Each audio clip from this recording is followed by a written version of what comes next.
Hello my dear friends, एक बार फिर से आप सभी लोगों का आज के हमारे इस करंट अफेयर सेशन में स्वागत है। जितने भी हमारे दोस्त हैं, एक बार सभी लोग सेशन को लाइक कर दीजिएगा, शेयर कर दीजिए जितने भी आपके दोस्त हैं। ठीक है, सबको इनवाइट कीजिए। जल्दी से हम लोग क्लास स्टार्ट करने वाले हैं। और आज के सेशन की सबसे खास बात यह है डियर कि आज हम लोग यहाँ पर डिस्कस करने वाले हैं सामान्य ज्ञान और उसके साथ में यूपी स्पेशल। ठीक है, both we have consisted here. यहाँ पे आपके सामान्य ज्ञान के लगभग 10 क्वेश्चन भी हमने यहाँ पर लिया हुआ है और यूपी स्पेशल से 10 क्वेश्चन। ठीक है, डेली आपके ये क्वेश्चन डिस्कस होने वाले हैं आपके डेली करंट अफेयर के साथ साथ। टोटल 40 क्वेश्चन हम लोग यहाँ पर आज डिस्कस करेंगे। ठीक है, total 40 question we are going to discuss here. चलिए स्टार्ट करते हैं दोस्तों आज के सेशन को। और सबसे पहले ड्रीम बिग। आपका ड्रीम जो होना चाहिए वो बड़ा होना चाहिए फॉर योर ग्रेट सक्सेस। ठीक है, हमेशा याद रखिएगा, it's always should be in your mind that you will have to dream big. Okay, let us start the session दोस्तों। पहला क्वेश्चन आपके सामने है कि किस टीम ने जर्मनी को हरा करके जूनियर हॉकी विश्व कप का खिताब जीत लिया है। आपको पता है अभी हाल ही में आपका जूनियर हॉकी विश्व कप जो है ये आपके कहां पर हो रहा था डियर। तो ये जो आपका जूनियर हॉकी विश्व कप है, हमने बताया भी था, इसका आयोजन जो है वो किया जा रहा है आपके ओडिशा में। कहां पर डियर? ओडिशा में इसका आयोजन किया जा रहा था, कलिंगा स्टेडियम में। ओडिशा के कलिंगा स्टेडियम में इसका आयोजन किया जा रहा था, जूनियर हॉकी विश्व कप का आयोजन। ठीक है, और कौन सी टीम ने जीता है? सबसे पहले याद रखिएगा, हारने वाली टीम कौन सी है? जर्मनी। ठीक है, जर्मनी को हरा करके उस टीम ने जीता है। तो वो कौन सी टीम है जिसको पराजित किया है? तो वो टीम है डियर आपकी अर्जेंटीना। कौन सी? अर्जेंटीना वो टीम है जिसको पराजित किया है, जिसने पराजित किया है जर्मनी को और विश्व कप का खिताब जीत लिया है, जूनियर हॉकी विश्व कप का। ठीक है, तो आंसर हमारा क्या हो जाएगा डियर? यहाँ पर Argentina will be the correct answer. और ये वही टीम है ब्रिटेन जिसने जो है कोविड के कारण जब जब भारत ने प्रतिबंध लगाया था तो इसने अपना नाम इस टीम इससे वापस ले लिया था, लेकिन बाद में इसने फिर से ज्वाइन किया इस विश्व कप को। ठीक है, तो पहले क्वेश्चन का आंसर क्या हो जाएगा हमारा? यहाँ पर Argentina will be the correct answer. Question number second हमारा क्या है? डीएमआरसी यानी आपकी दिल्ली मेट्रो। ठीक है, दिल्ली मेट्रो की यहाँ पर बात हो रही है। दिल्ली मेट्रो जो है आपका डीएमआरसी ने किसे जो है अपना नया निदेशक नियुक्त किया है? नीतीश कुमार को, विकास कुमार को, अरविंद केजरीवाल या फिर राजीव कुमार को? तो ये आपका जो डीएमआरसी है इसने किसे अपना नया निदेशक नियुक्त किया है, ये आपको आंसर में बताना है डियर। नीतीश कुमार कौन है? Who is this? तो ये आपके बिहार के इस समय चीफ मिनिस्टर हैं। ठीक है, सीएम है कहाँ के? बिहार के। ये वही बिहार स्टेट है जो इस बार जो है आपके जो अभी हाल ही में सबसे टॉप जो पुलिस की रैंकिंग जारी हुई इसमें सबसे अंतिम स्थान पर है, ये आपकी बिहार। ठीक है, और विकास कुमार जो है इनको जो है आपके डीएमआरसी का नया निदेशक चुना गया है, विकास कुमार को। याद रखिएगा आंसर क्या हो जाएगा डियर हमारा? Vikas Kumar will be the correct answer. यहाँ पर विकास कुमार जो है हमारा यहाँ पर करेक्ट आंसर हो जाएगा, याद रखिएगा। ठीक है, आंसर हमारा क्या हो जाएगा? विकास कुमार। नेक्स्ट का अगर हम बात करें अरविंद केजरीवाल जी क्या है, तो ये आपके चीफ मिनिस्टर हैं कहाँ के? दिल्ली के। ठीक है, दिल्ली के सीएम हैं आपके अरविंद केजरीवाल जी। ठीक है, अरविंद केजरीवाल कहाँ के? दिल्ली के सीएम हैं। और राजीव कुमार कौन है डियर? तो ये आपके नीति आयोग। ठीक है, यानी नेशनल आपका इंस्टीट्यूशन फॉर ट्रांसफॉर्मिंग इंडिया जो है इसी के ये इस समय उपाध्यक्ष हैं आपके राजीव कुमार। अध्यक्ष कौन है? तो देश का जो भी प्रधानमंत्री होता है वो उस समय नीति आयोग का अध्यक्ष होता है, याद रखिएगा। नीति आयोग आपकी 2014 में इसको योजना आयोग के स्थान पर स्टार्ट किया गया था, नीति आयोग। इसको सीए कौन है इसके? तो इसके जो सीईओ हैं इस समय अमिताभ कांत। कौन है डियर? अमिताभ कांत जो है इस समय आपके नीति आयोग के सीईओ हैं। ठीक है, चीफ एग्जीक्यूटिव ऑफिसर। ठीक है, आंसर क्या हो जाएगा हमारा? यहाँ पर आंसर हो जाएगा विकास कुमार, यानी सेकंड हमारा यहाँ पर आंसर करेक्ट हो जाएगा। आइए बढ़ते हैं क्वेश्चन नंबर 3 की ओर। एक बार जितने भी हमारे दोस्त हमारे साथ जुड़े हुए हैं एक बार सेशन को आप लोग लाइक कर दीजिएगा, शेयर कर दीजिए। और जितने भी आपके दोस्त हैं जो भी यूपी से संबंधित एग्जाम में इन्वॉल्व होना चाहते हैं उन सभी के लिए सेशन में डेली आपके 10 क्वेश्चन चलने वाले हैं यूपी स्पेशल के। आरओ एआरओ के लिए भी मोस्ट इंपॉर्टेंट है जो आपका हाईकोर्ट का होने वाला है। ठीक है, उसके लिए भी। ठीक है, चलिए। दूरदर्शन ने उत्तर प्रदेश के किस जिले में अर्थ स्टेशन का उद्घाटन किया है? मोस्ट इंपोर्टेंट क्वेश्चन है, स्पेशली उत्तर प्रदेश के जो स्टूडेंट हैं जिनके लिए जो एग्जाम देने वाले हैं उनके लिए। दूरदर्शन ने उत्तर प्रदेश के किस डिस्ट्रिक्ट में अर्थ स्टेशन का उद्घाटन किया है? तो ये आपका उद्घाटन किया गया डियर कहीं और नहीं, बाबा गोरखनाथ की नगरी। कहां पर? गोरखपुर में। ठीक है, गोरखपुर में इसका उद्घाटन किया गया है। यहाँ पर योगी आदित्यनाथ जी इससे पहले सांसद थे, इस समय कौन है, रवि किशन जी हैं गोरखपुर में। इसका उद्घाटन किया गया है आपके दूरदर्शन के द्वारा जो है अर्थ स्टेशन का, ठीक है। गोरखपुर में गोरखनाथ मंदिर यहीं पर है आपके, याद रखिएगा। लखनऊ की अगर बात करें डियर, तो उत्तर प्रदेश की आपकी कैपिटल क्या है, लखनऊ है उत्तर प्रदेश की कैपिटल। यहीं पर आपका जो है 2022 का डिफेंस एक्सपो जो है इसका आयोजन यहीं पर हुआ था।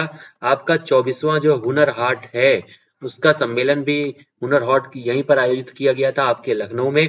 विश्व जो आपका है शोध संस्थान वो आपके लखनऊ में है, वनस्पति शोध संस्थान लखनऊ में है। ये सारी चीजें याद रखिएगा। आपका पहला जो राष्ट्रीय जो आपका पार्क यहाँ पर एक जो आपके चिड़ियाघर है उसका जो है वो भी आपके लखनऊ में है। टोटल 3 चिड़ियाघर है पूरे उत्तर प्रदेश में, याद रखिएगा। एक आपके लखनऊ में है, एक कानपुर में है और तीसरा अभी हाल ही में कहाँ पर स्टार्ट किया गया है, गोरखपुर में, ठीक है। बलिया जो है डियर आपका ये जो है उत्तर प्रदेश का सबसे पूर्वी जिला है, याद रखिएगा। सबसे पूर्वी जिला है उत्तर प्रदेश का आपका बलिया। और वाराणसी तो ये हमारे प्रधानमंत्री का संसदीय क्षेत्र है। यहीं पर आपका जो है Rudras centre, Rudras convention centre का उद्घाटन किया गया था, जापान के द्वारा इसको बनाया गया है। यहीं पर वाराणसी को मंदिरों का शहर के नाम से जाना जाता है, याद रखिएगा, ठीक है। चलिए बढ़ते हैं अगले क्वेश्चन की ओर डियर। यहाँ पर आंसर हमारा क्या हो जाएगा, Gorakhpur. Gorakhpur will be the correct answer. Question number 4 हमारा क्या है, भारत ने न्यूजीलैंड को पराजित करके कितने रनों से अपनी सबसे बड़ी जीत हासिल की है, ठीक है। भारत ने जो है न्यूजीलैंड को पराजित किया है और अपनी सबसे बड़ी जीत हासिल की है। कितने रनों की जीत है डियर, याद रखिएगा। ये वही न्यूजीलैंड है जिसने भारत को टेस्ट चैंपियनशिप में पराजित किया था, टेस्ट चैंपियनशिप में भारत को पराजित किया था। और ये जीत जो है न्यूजीलैंड के इतनी बुरी तरह से जीत से बचाने के लिए भी जो काम आया है वो भी एक भारतीय एक मूल का है जिसका नाम है एजाज पटेल, ठीक है। तो भारत ने न्यूजीलैंड को पराजित कर कितने रनों से अपनी सबसे बड़ी जीत दर्ज की है डियर, तो वो है आपका 372 रनों से। कितने, 372, 372 रनों से भारत ने न्यूजीलैंड को पराजित किया है और सीरीज को जो है 1-0 से जीत लिया है। कितना डियर, 1-0 से सीरीज को जीत लिया है भारत ने, ठीक है। पहले ही आपकी जो मैच थी वो ड्रा हो गया था। जिस तरह से भारत ने न्यूजीलैंड को पराजित किया और सबसे बड़ी जीत हासिल की है, याद रखिएगा, ठीक है। चलिए क्वेश्चन नंबर हमारा 5 है डियर, किस देश के तेज गेंदबाज, किस देश के गेंदबाज हैं एजाज पटेल।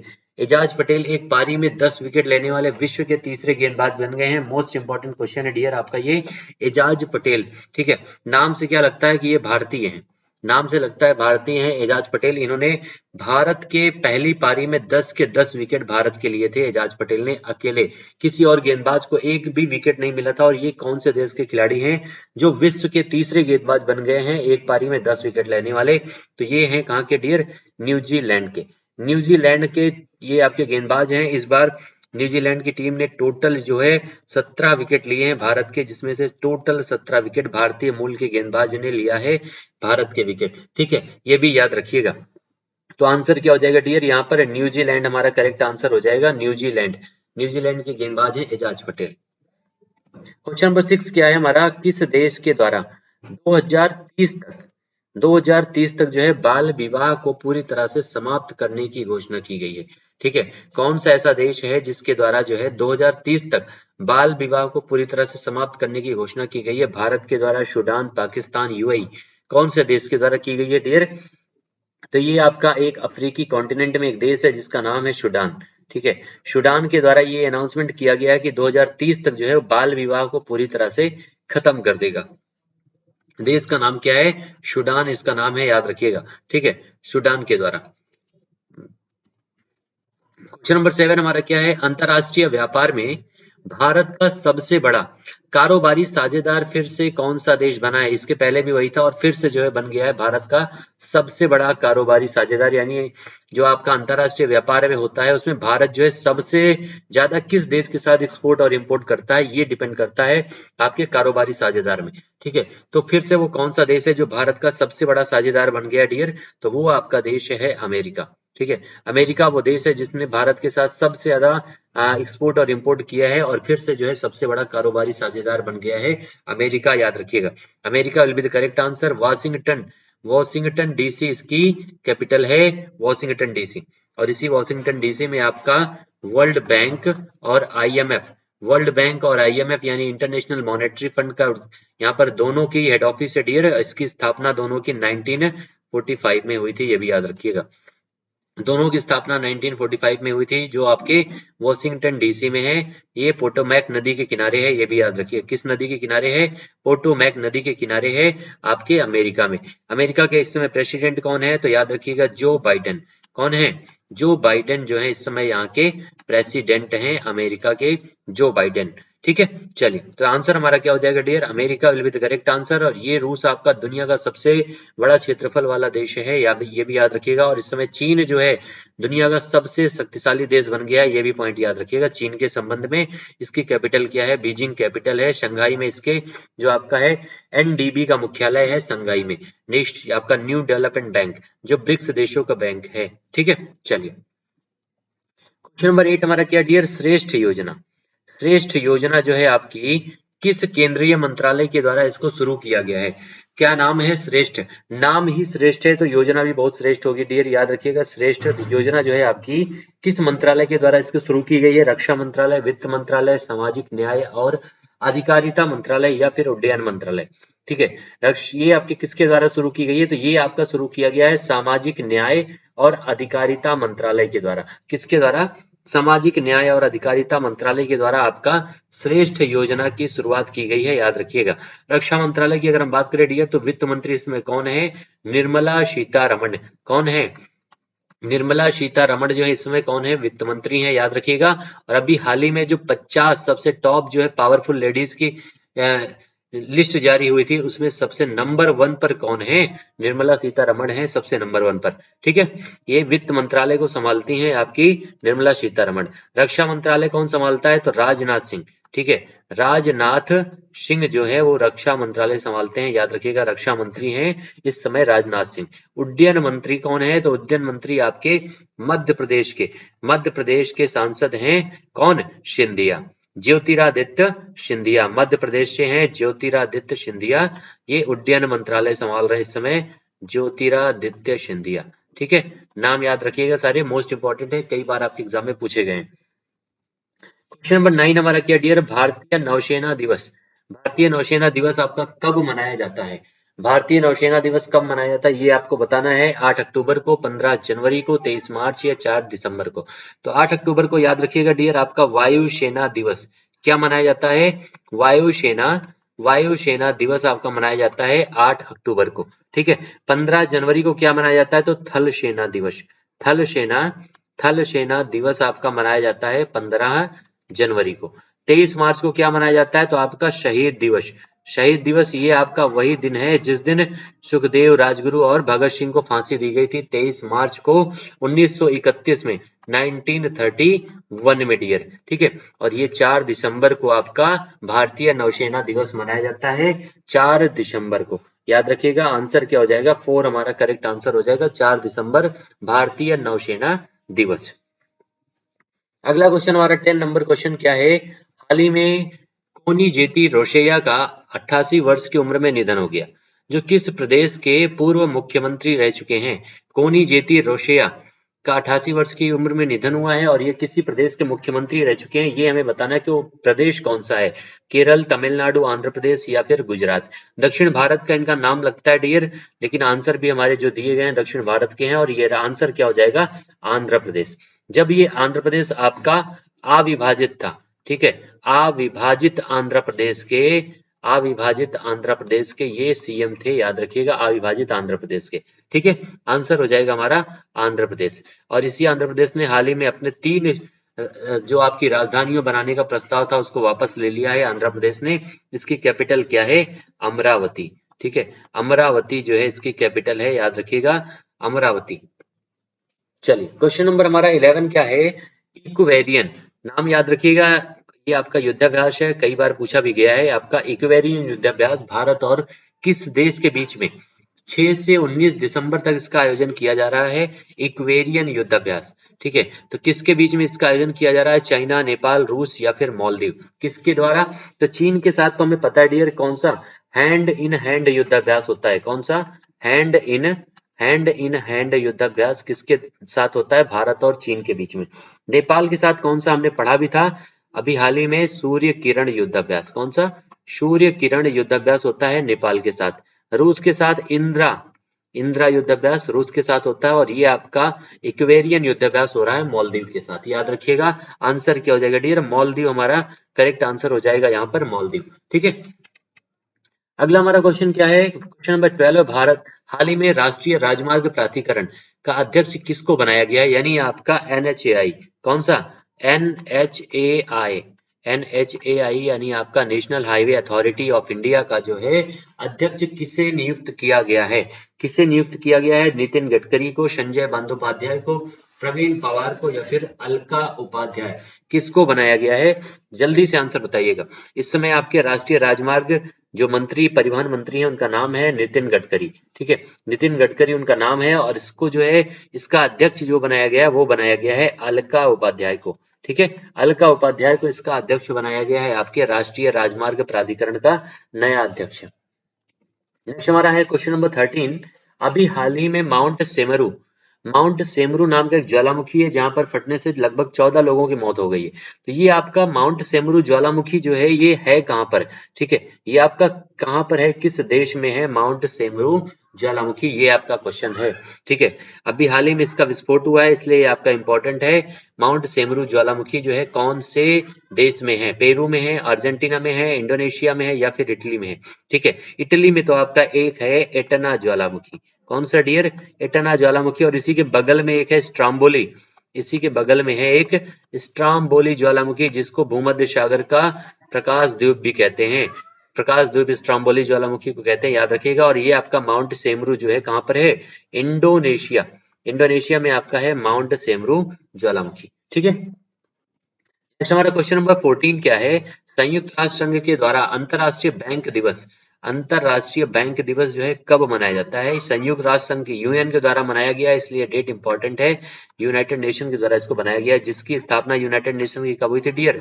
1945 में, याद रखिएगा। 1945 में सेकेंड वर्ल्ड वॉर के बाद जो है इसकी स्थापना की गई थी यूनाइटेड नेशन की। ठीक है, और इसी के द्वारा अंतरराष्ट्रीय बैंक दिवस कब मनाया गया? अभी हाल ही में 4 दिसंबर को, 5 दिसंबर को, 6 दिसंबर को, या फिर 1 दिसंबर को? तो याद रखिएगा 1 दिसंबर को आपका क्या मनाया जाता है? एड्स दिवस। ठीक है, एड्स दिवस आपका 1 दिसंबर को मनाया जाता है। 5 दिसंबर को आपका अंतरराष्ट्रीय स्वयं सेवी दिवस मनाया जाता है, और 4 दिसंबर को आपका ये मनाया गया है अंतरराष्ट्रीय बैंक दिवस, जिस दिन आपका जो है नौसेना दिवस मनाया जाता है। उसी दिन 4 दिसंबर को अंतरराष्ट्रीय बैंक दिवस संयुक्त राष्ट्र संघ के द्वारा मनाया गया है। ठीक है, और ये आपका अंतरराष्ट्रीय स्वयं सेवी दिवस भी जो है मनाया जाता है 5 दिसंबर को। क्वेश्चन नंबर 15 हमारा क्या है, महिलाओं के लिए बचत योजना महिला मित्र प्लस। नाम याद रखिएगा, नाम क्या है? महिला मित्र प्लस आपकी जो योजना है, किस बैंक के द्वारा इसको शुरू किया गया है? महिलाओं के लिए खासकर ये योजना बनाई गई है, बचत योजना। किसके द्वारा? आरबीआई के द्वारा, पीएनबी के द्वारा, फेडरल बैंक, या फिर एचडीएफसी यानी आपका हाउसिंग डेवलपमेंट फाइनेंस कॉर्पोरेशन के द्वारा।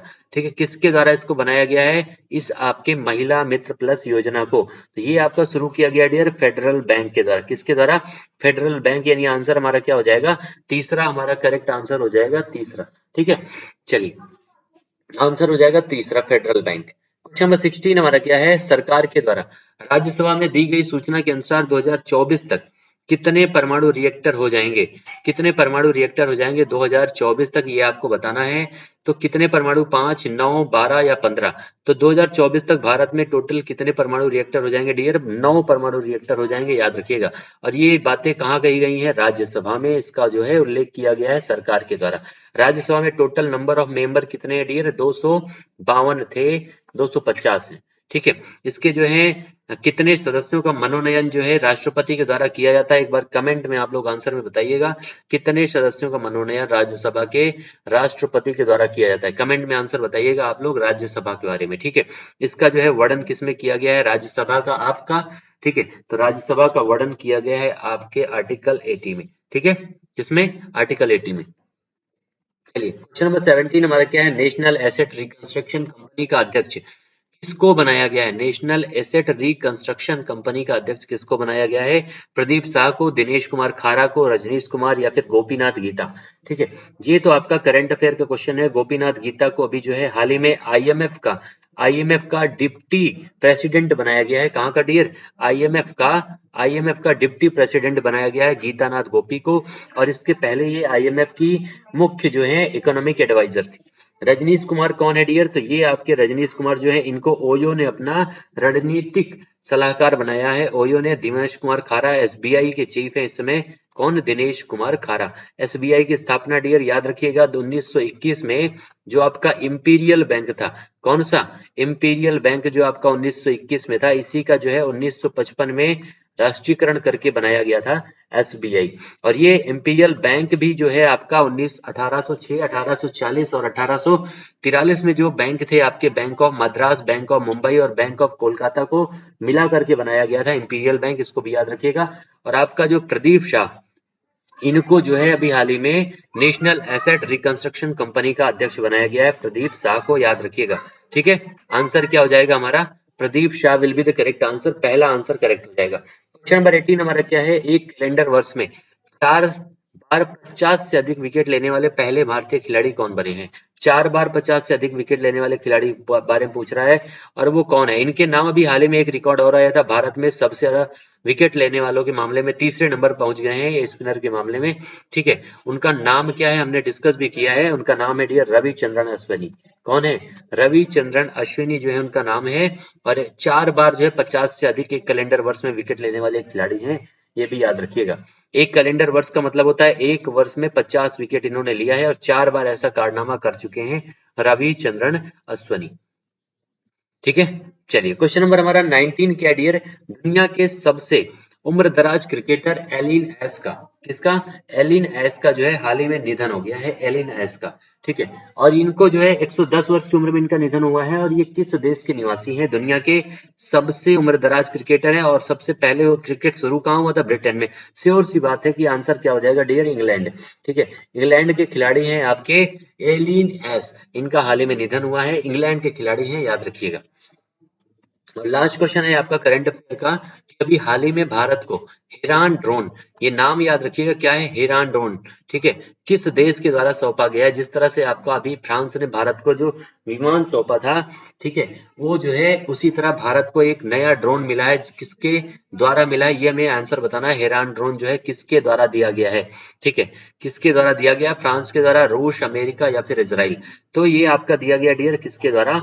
इजराइल के द्वारा। ठीक है, इजराइल के द्वारा दिया गया है। अमेरिका जो है भारत को कौन सा इसने हथियार दिया है? तो याद रखिएगा 22 जो है अपाचे हेलीकॉप्टर दिया गया है अमेरिका के द्वारा। ठीक है, और यहाँ पर रूस के द्वारा कौन सा है? तो T-90 टैंक। उसके अलावा S-400 ये जो है किसके द्वारा दिए गए हैं? मिसाइल सिस्टम जो है रूस के द्वारा प्रदान किया गया है भारत को। और भारत और रूस दोनों मिलकर के ब्रह्मोस मिसाइल को बनाते हैं, ये भी याद रखिएगा। ठीक है, और फ्रांस के द्वारा कौन सी अभी हाल ही में भारत को हथियार दिया गया था, जिस पर बहुत चर्चा हुई थी? उसका नाम है राफेल। ठीक है, राफेल। चलिए, तो ये था आज का हमारा करंट अफेयर। अब हम लोग डिस्कस करते हैं डियर आज का सामान्य ज्ञान। 10 क्वेश्चन सामान्य ज्ञान के डिस्कस करेंगे, उसके बाद आपका यूपी स्पेशल। ठीक है, पहला क्वेश्चन क्या है सामान्य ज्ञान में? कि सत्यमेव जयते, ये आपका जो शब्द है सत्यमेव जयते, ये कहाँ से लिया गया है? तो ये लिया गया डियर आपका मुंडको उपनिषद से। कहाँ से लिया गया है? सत्यमेव जयते जो वर्ड है आपका, ये मुंडको उपनिषद से लिया गया है, ये याद रखिएगा। अगला क्वेश्चन हमारा क्या है? क्वेश्चन नंबर 2 क्या है? सांची का जो स्तूप है, सांची का स्तूप बौद्ध धर्म से संबंधित है, किस शासक से संबंधित है? ये आपका इसमें क्वेश्चन पूछा गया है। बौद्ध धर्म के बाद इसमें है सांची का स्तूप बनवाया गया, और किससे संबंधित है, यानी कौन से शासक ने इसको बनवाया था? तो ये बनवाया था डियर किसने? अशोक ने। ठीक है, अशोक ने बनवाया था। और इसी अशोक के समय में आपका 261 में कलिंग वार हुआ था, याद रखिएगा। कलिंग युद्ध हुआ था 261 में। और इसी के समय में 251 में आपका बौद्ध धर्म की चौथी संगीति हुई थी। ठीक है, बौद्ध धर्म की चौथी संगीति हुई थी 251 में, ये भी याद रखिएगा। ये 2 पॉइंट याद रखिएगा अशोक के बारे में, 261 में और 251 में। और इसने जो है 14 जो है शिलालेख और 7 जो है आपके स्तंभ लेख जारी किए थे। 14 शिलालेख, 7 स्तंभ लेख। ये 14 शिलालेख 8 जगह से मिले थे और ये 7 स्तंभ लेख आपके 6 जगह से मिले थे। ये आपके एग्जाम में कई बार पूछा गया क्वेश्चन, याद रखिएगा, अशोक से संबंधित। ठीक है, नेक्स्ट हमारा क्वेश्चन क्या है, हिंदुस्तान सोशलिस्ट रिपब्लिकन एसोसिएशन की स्थापना किसने की थी? हिंदुस्तान सोशलिस्ट रिपब्लिकन एसोसिएशन की स्थापना किसने किया था? तो चंद्रशेखर आजाद। किसने डियर? चंद्रशेखर आजाद ने। इनकी जो डेथ हुई थी ये आपके आजाद पार्क आपके इलाहाबाद में, यहीं पर इन्होंने जो है अपने आप को जो है गोली मार लिया था अंग्रेजों से बचने के लिए। ठीक है, तो चंद्रशेखर आजाद ने इसकी स्थापना की थी, हिंदुस्तान सोशलिस्ट रिपब्लिकन एसोसिएशन। इसकी स्थापना डियर वैसे तो 1924 में पहले ही हो गई थी। हिंदुस्तान सोशलिस्ट जो आपका हिंदुस्तान रिपब्लिकन एसोसिएशन के नाम से, ये बाद में आपका वर्ड जोड़कर नया संगठन बना दिया गया इसको 1928 में। ठीक है, इसकी स्थापना 1928 में की गई थी, याद रखिएगा। ठीक है, अगला क्वेश्चन हमारा क्या डियर, भारत का प्राचीनतम पर्वत कौन सा है? भारत का प्राचीनतम पर्वत जो श्रृंखला है वो कौन सी है डियर? तो अरावली। ये मोस्टली आपका कहां पर है? तो राजस्थान में। ठीक है, राजस्थान में है और इसी पर जो है आपका माउंट आबू स्थित है, याद रखिएगा, जहां पर एक जैन टेम्पल है माउंट आबू पर। क्वेश्चन नंबर 5 हमारा क्या है, नागार्जुन। नागार्जुन सागर जो बांध है आपका, डैम जो है, ये किस नदी पर स्थित है? नागार्जुन सागर डैम किस नदी पर है डियर? ये आपका है कृष्णा नदी पर। कहां पर? कृष्णा नदी पर है नागार्जुन सागर डैम आपका। क्वेश्चन नंबर 6 हमारा है, भारत में सबसे कम वर्षा वाला स्थान कौन सा है? सबसे ज्यादा वर्षा वाला स्थान तो सबको पता है कि सबसे ज्यादा कहां पर बारिश होती है? आपके मौसिन राम में। ठीक है, मौसिन राम में सबसे ज्यादा बारिश होती है। कहां पर डियर? मौसिन राम में। लेकिन सबसे कम बारिश कहां पर होती है? तो लेह में होती है सबसे कम बारिश, याद रखिएगा। ठीक है, लेह में आपकी सबसे कम बारिश होती है। ये आपका लद्दाख में है। कहां पर डियर? लद्दाख में, जिसको हाल ही में 2019 में यूनियन टेरेटरी बनाया गया था। नेक्स्ट हमारा है क्वेश्चन नंबर 7, भारतीय संविधान की प्रस्तावना में धर्मनिरपेक्ष जो वर्ड है आपका, ये किस संविधान संशोधन के द्वारा जोड़ा गया था? भारतीय हमारे प्रस्तावना में अभी तक केवल एक संशोधन हुआ है जिसमें 3 वर्ड को ऐड किया गया था, उसमें आपका धर्मनिरपेक्ष भी है।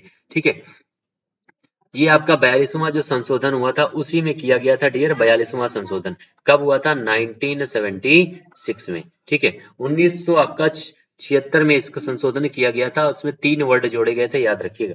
क्वेश्चन नंबर 8 हमारा क्या है, संविधान निर्मात्री परिषद की झंडा समिति के जो अध्यक्ष हैं वो कौन थे? झंडा समिति के अध्यक्ष जो है डियर वो कौन थे, ये हमें यहाँ पर आंसर में बताना है। तो ये अध्यक्ष, मोस्टली लोग यहाँ पर गलतियां करते हैं, जेबी कृपलानी आंसर लगाते हैं, लेकिन वो गलत आंसर हो जाएगा आपका। यहाँ पर आंसर हो जाएगा डॉक्टर राजेंद्र प्रसाद। ठीक है, डॉक्टर राजेंद्र प्रसाद हो जाएगा हमारा करेक्ट आंसर। भारत के पहले प्रेसिडेंट भी थे डॉक्टर राजेंद्र प्रसाद, ये भी याद रखिएगा। नेक्स्ट हमारा क्वेश्चन है, कार में पीछे देखने के लिए कौन से दर्पण का प्रयोग किया जाता है? तो कार में पीछे देखने के लिए डियर उत्तल दर्पण का प्रयोग किया जाता है। कौन सा?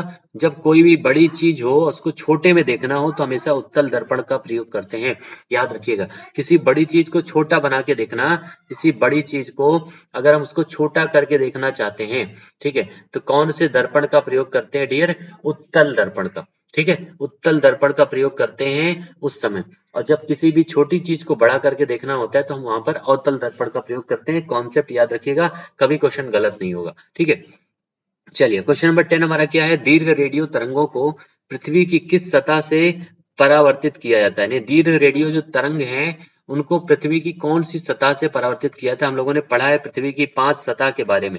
ठीक है, 5 सतह के बारे में हम लोग पढ़ा है, क्षोभ मंडल आपका, ठीक है, समताप मंडल, मध्य मंडल, आयन मंडल, बहिर्मंडल, 5 मंडल के बारे में हम लोग जानते हैं। और उसमें से ये जो आपका आयन मंडल है, इसी के द्वारा पृथ्वी की जो दीर्घ रेडियो तरंगों हैं उनको वापस किया जाता है, याद रखिएगा। अब आइए बढ़ते हैं डियर हमारे यूपी स्पेशल की तरफ। ये आपको यूपी का मैप दिख रहा है, टोटल 75 डिस्ट्रिक्ट हैं आपके, टोटल 75 डिस्ट्रिक्ट हैं कहां पर? आपके उत्तर प्रदेश में। ठीक है, लखनऊ इसकी कैपिटल है, योगी आदित्यनाथ इसके मुख्यमंत्री हैं, योगी आदित्यनाथ जी। ठीक है, योगी आदित्यनाथ जी।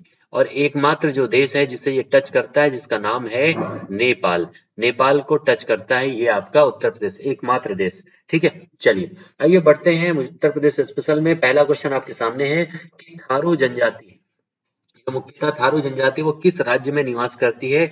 तो वो है आपका उत्तर प्रदेश। ये आपके उत्तराखंड में भी पाई जाती है थारू जनजाति, ये भी याद रखिएगा। ठीक है, क्वेश्चन नंबर दूसरा हमारा क्या है? केंद्रीय औषधि शोध संस्थान आपका कहाँ पर स्थित है? ये केंद्रीय औषधि शोध संस्थान, यहीं पर आपका विश्व संस्थान और वनस्पति संस्थान भी है। ठीक है, तो ये कहाँ पर है? लखनऊ में है आपका केंद्रीय औषधि शोध संस्थान। ठीक है, क्वेश्चन नंबर तीसरा हमारा क्या है? उत्तर प्रदेश का सबसे पूर्वी जिला कौन सा है? तो अभी हमने डिस्कस भी किया था, उत्तर प्रदेश का सबसे पूर्वी जिला कौन सा है? बलिया। उत्तर प्रदेश का सबसे पूर्वी जिला कौन सा है डियर? बलिया है। सबसे पश्चिमी जिला कौन सा है? तो याद रखिएगा शामली। शामली जो है सबसे पश्चिमी जिला है। सबसे उत्तरी जिला कौन सा है? तो सहारनपुर। ठीक है, सहारनपुर जो है सबसे उत्तरी। और सबसे दक्षिणी जिला की बात की जाए कौन है? तो दक्षिणी जिला सबसे है सोनभद्र। ठीक है, सोनभद्र जो है वो उत्तर प्रदेश का सबसे दक्षिणी जिला है, याद रखिएगा। क्वेश्चन नंबर हमारा 4 क्या है? कथक जो है किस प्रदेश की नृत्य शैली है? तो ये है आपके उत्तर प्रदेश की। ठीक है, उत्तर प्रदेश की, लेकिन यही कथकली हो जाएगा तो आंसर हो जाएगा केरल। ठीक है, नेक्स्ट हमारा क्वेश्चन है 5। नरौरा परमाणु ऊर्जा इकाई जो है उत्तर प्रदेश के किस जिले में स्थित है? तो नरौरा परमाणु ऊर्जा की जो इकाई है वो उत्तर प्रदेश के बुलंदशहर में है। यहीं पर आपका बुलंद दरवाजा है, बुलंदशहर में। क्वेश्चन नंबर 6 हमारा है उत्तर प्रदेश का सबसे साक्षरता वाला जिला कौन सा है? तो उत्तर प्रदेश का डियर सबसे साक्षरता वाला जिला कौन सा है? तो ये वही है जहां पर फिल्म सिटी का निर्माण किया जा रहा है, गौतम बुद्ध नगर यानी आपके नोएडा में। ठीक है, नोएडा में। क्वेश्चन नंबर 7, क्षेत्रफल की दृष्टि से उत्तर प्रदेश का देश में कौन सा स्थान है? क्षेत्रफल की दृष्टि से उत्तर प्रदेश का देश में चौथा स्थान है, याद रखिएगा।